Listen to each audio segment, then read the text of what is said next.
Right, so we've got a ladder game, a ranked game of Mongols by PuppyPaw versus Abbasid by TheViper. So thanks for tuning in, guys. So I've decided to actually not start out with doing a recording by recon today because I've been accused of being a bit too fanboyish. So I'm casting another one of Viper's games against someone else. So we got PuppyPaw up for the challenge, going for his Ovu. So I'd be interested to see if either player goes water at all. So Ovu gather rate's actually... Oh, it's ticking up because it's like 1 per second, is it? I don't know what it is. We'll figure it out. Anyway, yeah, I'd be interested to see if either player goes water because it's a nice economic boon.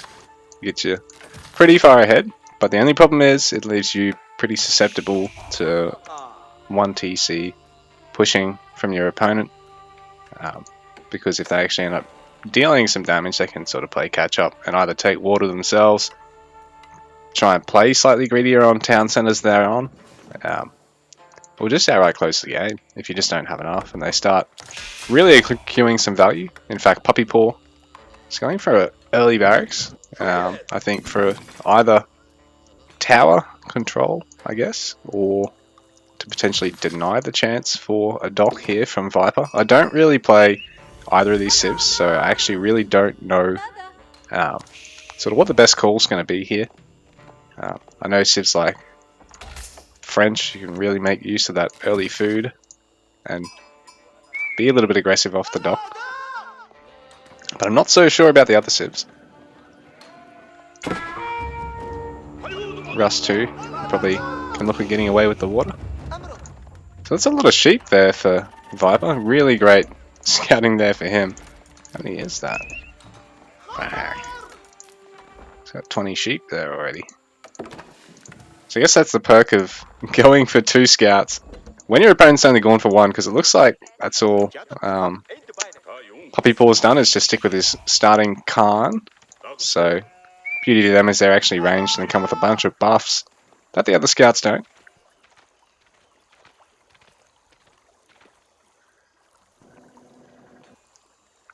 Sean, you're getting too excited and now your voice is distorting the microphone. Shut up, cunt! Yeah, sorry guys, I had someone giving me shit about sounding a bit monotone, so I'll try not to. But it's sort of hard because, I mean, you want to sort of keep an even, like a radio voice, in a sense that's clear, the casting. But in saying that, you've obviously got to be human, express some emotion. But yeah, there's a quick tower going over here. It's actually quite aggressive.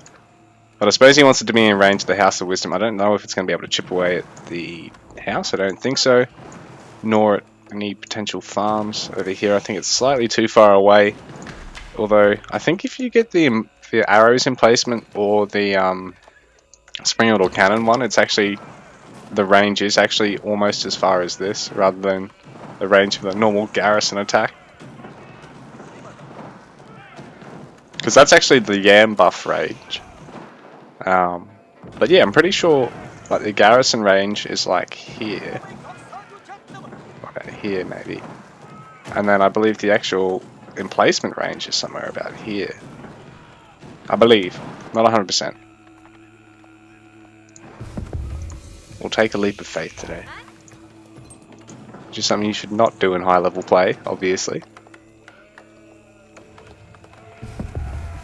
It's all got to be strategic, calculated. Like PuppyPaw making sure to back off there just to not lose his spears. Because he now is in town center radius. So over in PuppyPaw's base he's going for the deer stones. While Viper, he's finished off his wing and he's actually gone for the eco wing.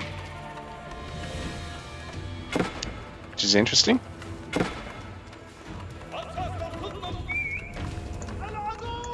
He's under a lot of pressure here, but I suppose maybe the way to go. he's got to be careful with these vills. I bring him back. So kind of hit slightly harder against vills than regular scouts. Man, is that even balanced? So puppypaw trying to take the water, but Viper is aware. He's going to try and take out the villager building the dock, but I think the dock's going to be fine to go up. Or puppypaw having brought a spear back. Ooh, actually the vill is going to head back. Puppypaw would rather save the vill than try and finish the dock off, and I think trying to move it. Did he kill one of the sheep? Perhaps. Maybe trying to move it wasn't the best idea. But anyway, he's back over in Viper's base. We've got puppypaw still harassing. Okay, so it is the same damage as the scouts, but do they attack slightly faster as well?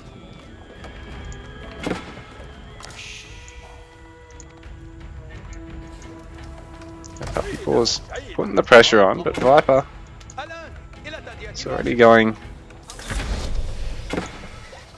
for that ram. So Abbasid, he can actually make rams from age 1, I believe. They're the only civ that can do so. They don't even have to worry about siege engineering. They do have to worry about it for their other in-the-field siege they want to build, to my knowledge. Yeah, puppypaw is going to be able to basically produce 2 economic units at once with his opening. So going the deer stones. The beauty of it means all units benefit from yam, but he isn't going to be able to access like the quick market, although in saying that it'd be a long walk, potentially dangerous. And I mean, Viper's going to have his dock set up over this side, so if there is market trade it would get spotted, I believe. Yeah, we've got Viper trying to deny this tower. Is he going to get it? I think he is going to get it, so puppypaw he's going to have to walk back a little unsuccessfully, but I mean he's denied that starting gold. Well, his own gold eco surging along, so he might be looking to go towards age 3 from here, while Viper going to be a bit slower on it because he's going to have to start from scratch with this gold income now. So getting his, if he's going to go military wing, I expect. A little bit delayed from here, but this is interesting. There's already been a junk trained here from puppypaw in anticipation of units trying to deny the dock. So this is going to be useful against the archers. It's going to mean Viper's going to have to be careful about how he engages the spears or the dock or the fishing ships. So Viper's actually deciding against towering up now. Puppypaw is going to have to get some horsemen out because he is also sort of zoned from being able to resupply this at all or bring the villager home. Actually, the villager's just fishing. I was thinking, so you got it under control there, or because Viper might be picking this off. And I mean, this early on, any vill kill is a nice little benefit, particularly when you're slower on the water. The junk already trained there for puppypaw is going to have to fight against a Dow very shortly. I don't really know what's stronger on the water. I think is the war junk like one of the strongest warships.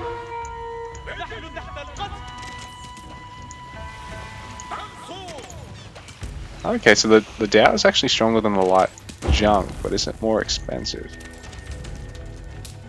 180 v 90. 120 v 90. So light junk's a little bit cheaper. Faster training too, I guess. 35 versus 40. Yeah, faster training and cheaper. The camels sit in the field now. Range camels. Camel archers. So an exclusive to Abbasid, I believe. Or to Delhi and Abbasid, and then Delhi get Ellie's on top of that. Can't remember. Anyway, there's no camel units available to the boring Mongols. Nah, Mongols are pretty cool.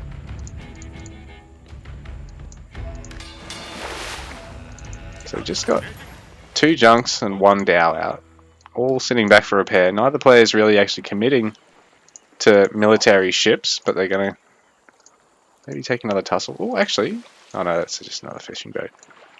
I was wrong. No, I was right originally. It's wrong to question myself. But puppypaw with his castle age on the way, while the Viper's going to be a little bit delayed due to the early harass. Puppypaw, ooh, unlucky to not get that fishing ship out there.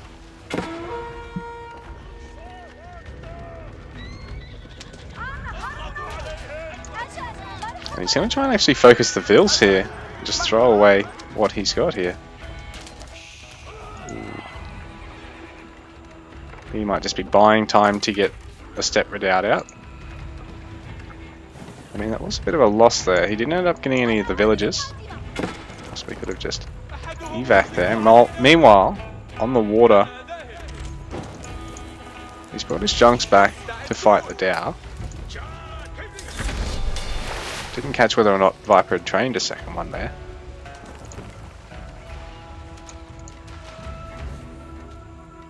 So Puppypaw's gone to Castle Age, and I don't believe he's got any warships in queue yet, but he does have a pair of lancers and a pair of man-at-arms on the way. In fact, he's got 2 sets of pairs of the lancers incoming, and so now got an upgrade on the outpost for the arrows, and yeah, they actually do shoot slightly further, I think, than the garrison units. So the Viper working on a second town center now. Actually, he does have his culture wing on the way.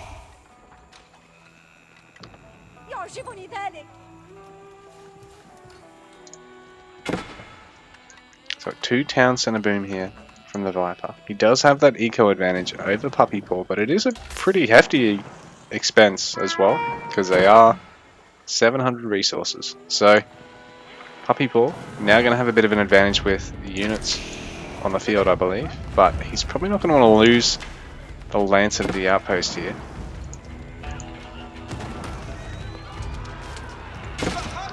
But these are only camel archers, they aren't the melee camels, so if the Lancers do just repeatedly charge, I think they should be able to kill them. The outpost is going to fall. So Viper on the back foot in terms of army size here. Puppypaw is actually going to send one of these men-at-arms to focus down the Vils, while the rest of them take this fight. So he's forced the garrison there. Now Viper having to try and fight right between these 2 town centers just to maximize the amount of arrows hitting these heavy units, because, well, arrows, they're pretty brittle against the heavy units. Against light units, they, you know, pierce straight through them, but this is sort of a tough comp for Viper to have to deal with here, because he's dealing with the 2 unit types he's really only going to get an answer for now in Age 3. He's going to have access to the crossbowmen, and he doesn't actually have any stables out. He's got double armories. So Puppypaw is denying heaps of gathering time here. Well, Viper struggling to keep him out of his base. Meanwhile, Puppypaw has added a market to compete with the town centre. That's nice to see. And he is also fielding some Shaman to try and pick up the relics. Warjunk versus Dao is a pretty scary fight. And going on again in Viper's base, Puppypaw still on the offensive. And now there's crossbows here, so these guys, what I was talking about, a nice counter unit to the heavy units. The Warjunk Just seems so strong. The Bagler, just as much health, but the Warjunk's just got so much damage. Crazy good. Can't see a Moss down to try and pick up some relics by the Abbasid player, but he is going for a market himself, trying to even up the score economically.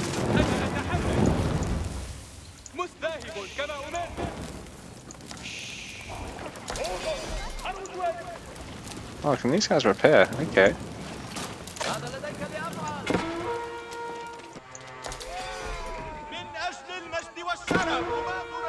So Lancer picked off, and PuppyPaw now doesn't really have anything inside Viper's base, so he can look at pushing out and trying to assault the dock in the middle of the map. Well, Viper's dock is a bit away from both players. While this is going on, PuppyPaw is managing to push on the water quite quickly now. He's got 3 warships versus the 1. It's a nice micro from our players with repairs and disengaging combat. PuppyPaw trying to focus down the fishing ships actually with his light junks here. But while this is all going on, Viper's had another crack at PuppyPaw, but he's been repelled. Brought back most of his units, only losing a couple of man-at-arms there. The Viper holding onto the water, and PuppyPaw heading back with his tail between his legs.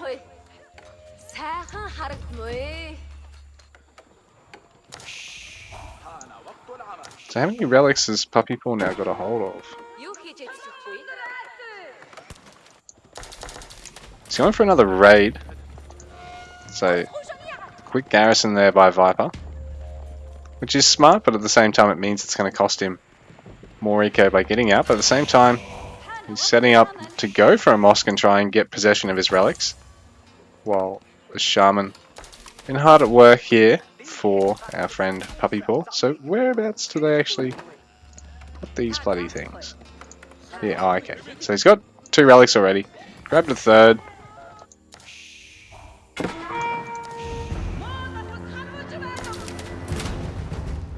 And I do like this. The man-at-arms, a single man-at-arms just patrolling that hunt. Just denying his opponent the option of getting on it. Because these berries aren't going to last forever, and the food eco will eventually start to slow down when these closer shoreline fish go down. But in the meanwhile, PuppyPaw transitioning to Springolds and Mangonels. He wants to start making a bit of a hefty push here.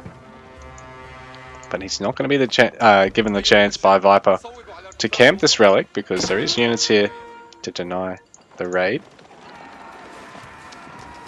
Viper has also fielded a couple of Springolds in the meantime. So where's his workshop? Oh, can he build them with...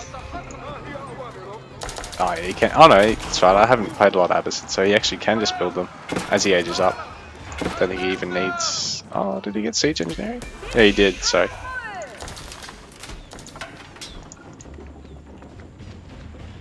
Oh no, everyone can make Springolds with infantry. Okay, I'll have to try that. Sorry guys, I am still a bit of a newbie to the game itself.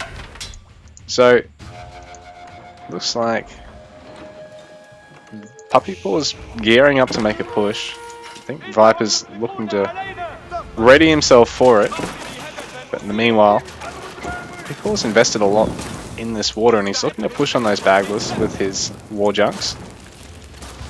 I think he might finally be able to break the Viper, and in the meanwhile he has actually managed to pinch one of the relics from Viper's side of the map. With Springolds and crossbows, these lances aren't going to last long.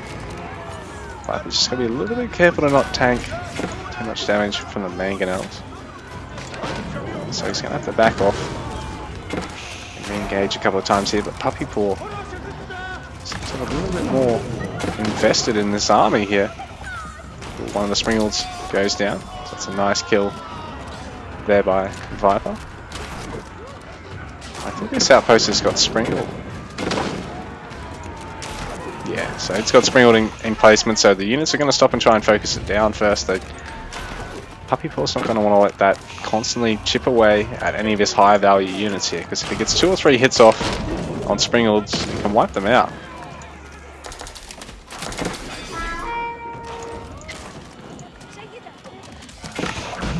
So Puppy Paw continuing to creep forward, and he has managed to overwhelm the Viper on the water there. So behind all this, we could move that Gur up, but otherwise this is all going really swimmingly for him.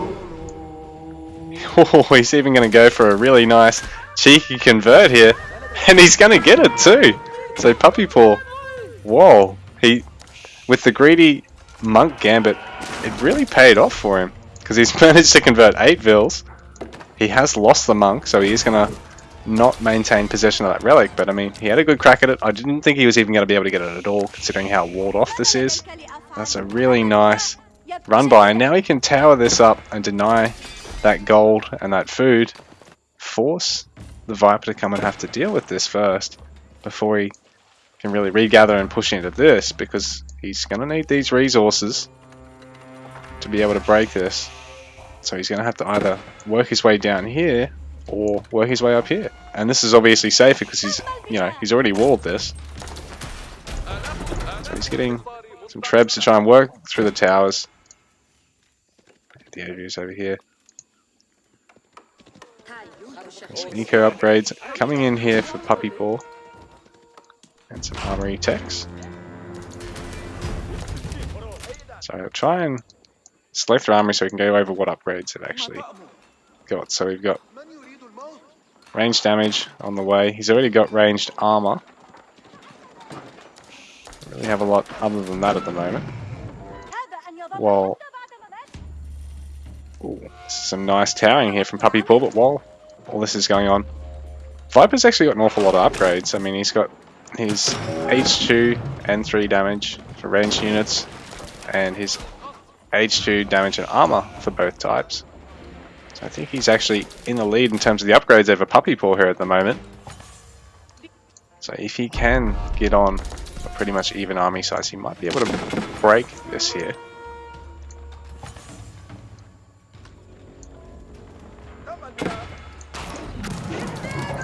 Puppy Paw's creeping forward with his trebs to try and wipe out this keep.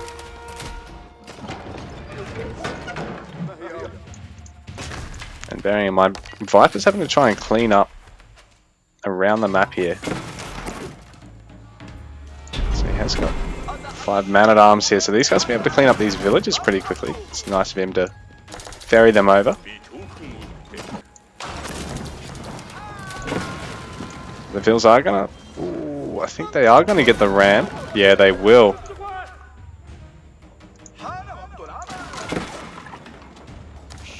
So Puppy Paw is doing a great job of camping the Viper and trying to contain him in his base, starve him for resources, starve him for oxygen.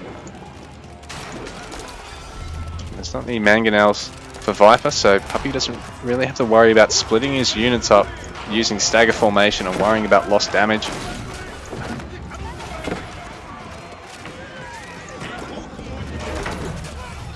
Can't quickly do the firing off that attack speed arrow.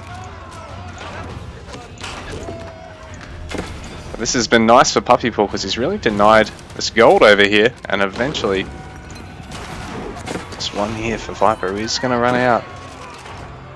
Puppy Paw has great map exposure to resources.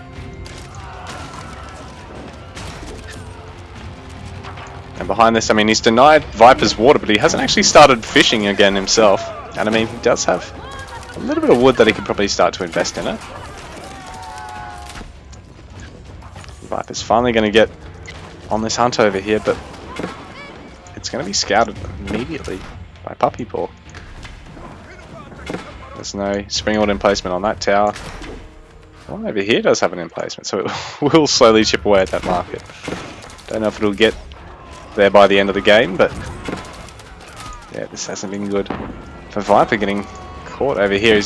Now he's idling these Vils already. He figures out where he actually wants to get on food.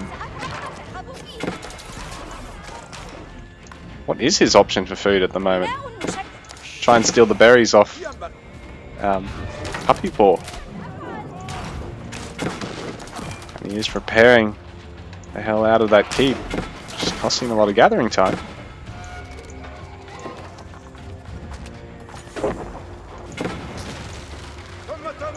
So he's going to try and get back on the berries over here.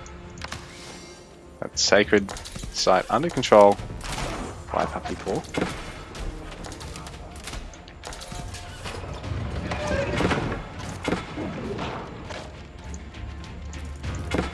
So Viper's starting to really trail on population. He's probably finding it hard to actually re-max at the rate that puppypaw is. So puppypaw's really started to starve him on a lot of crucial resources. Adico has got 77 bills and 52 military to 96 bills and 16 military. So Viper has actually still managed to macro up a great bill count at this point, but at the same time he has bled an awful lot through this. Play really defensively, and he's been delayed off getting on resources he's really wanted to.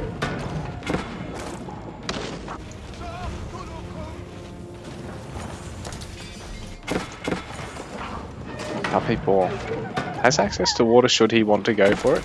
He is doing a little bit of shoreline fishing.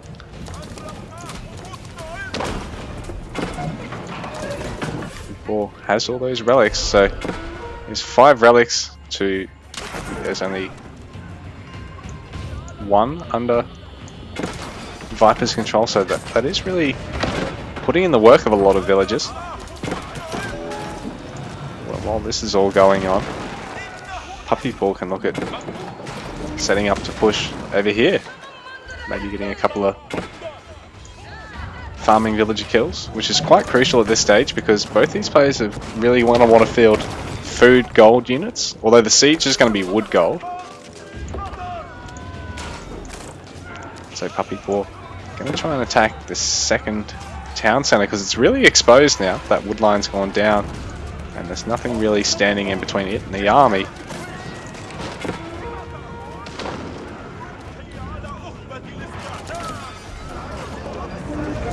Puppypaw's actually brought everything forward because he knows he's going to be able to get the town centre regardless, so he's going to start focusing down the House of Wisdom he's going to go for. Yeah, it is going to be the House of Wisdom. And I mean, that thing's tanky as fuck, but it does count for every single landmark except for the initial town centre for the opposite player. So that second town centre will probably fall, but a lot of this army of puppypaws is going to fall in response.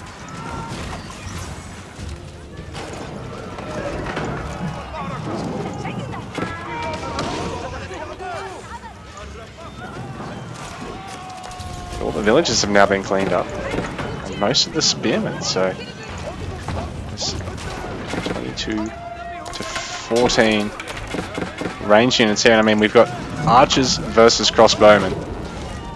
With any amount of heavy units on the field there, those archers are going to be worth way less than the crossbowmen.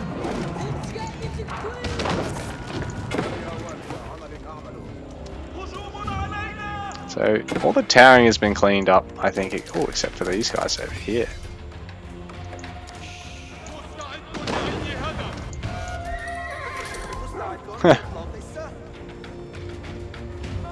There's even a proxy stable just to send the odd lancer out.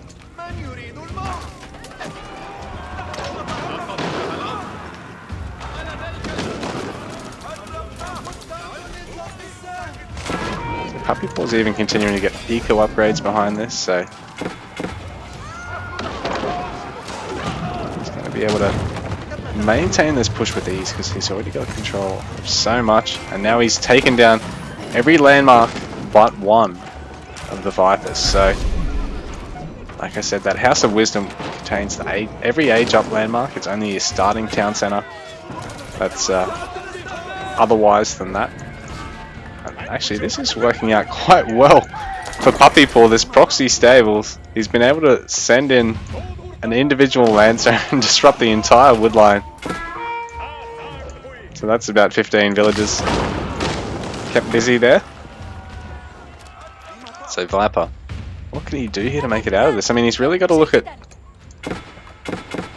maybe adding some more farms, because this food eco of his isn't sustained, and GG is the call.